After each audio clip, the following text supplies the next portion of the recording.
ससुराल में नई बहू। एक गांव के छोटे से घर में नीतू की शादी होती है। नीतू एक साधारण, सुलझी हुई और संस्कारी लड़की थी। नीतू की शादी जहां हुई थी उसका ससुराल बहुत बड़ा था। उसके पति राजेश के परिवार में बहुत लोग थे। घर में सास, ससुर, जेठ जेठानी, ननंद और उसके बच्चे सभी एक परिवार में रहते थे। नीतू ने अपनी माँ से सभी रिश्तों का सम्मान करना सीखा था और उनके ज़रूरतों को पूरा करना, परिवार को निभाया कैसे जाता है, उसे सब पता था। और उसे अपने परिवार के सभी सदस्यों से बहुत प्यार और लगाव भी था। शादी के बाद नीतू को अपनी ससुराल में नई नई जिम्मेदारियां निभानी थी। नीतू ने खुद को परिवार के सभी सदस्यों के साथ तालमेल बैठाने की कोशिश में लगा दिया।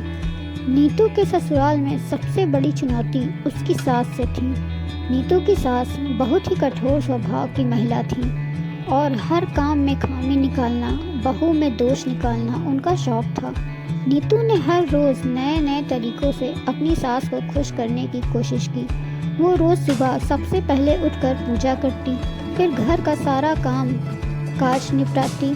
उसके ननंद और जेठ भी उसकी मेहनत और समर्पण को देखकर उसकी तारीफ करने लगे थे। धीरे धीरे नीतू ने अपनी सास के दिल में भी अपनी जगह बना ली थी। एक दिन गांव में बहुत बड़ा मेला लगा।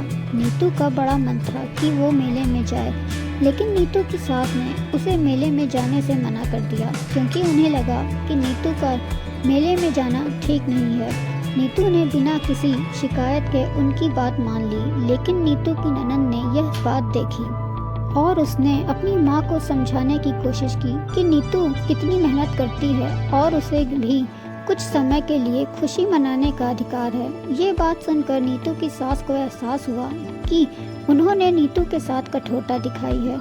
उस दिन के बाद सास का अपनी बहू के प्रति व्यवहार पूरी तरह बदल गया। नीतू की मेहनत और प्यार ने सबका दिल जीत लिया था। धीरे धीरे नीतू का ससुराल उसका अपना घर बन गया और वह सभी के दिलों की धड़कन बन गई। नीतू की कहानी बताती है कि समर्पण और प्यार से हर मुश्किल को हल किया जा सकता है। उसने अपनी मेहनत और धैर्य से अपने ससुराल में अपनी एक विशेष जगह बना ली थी।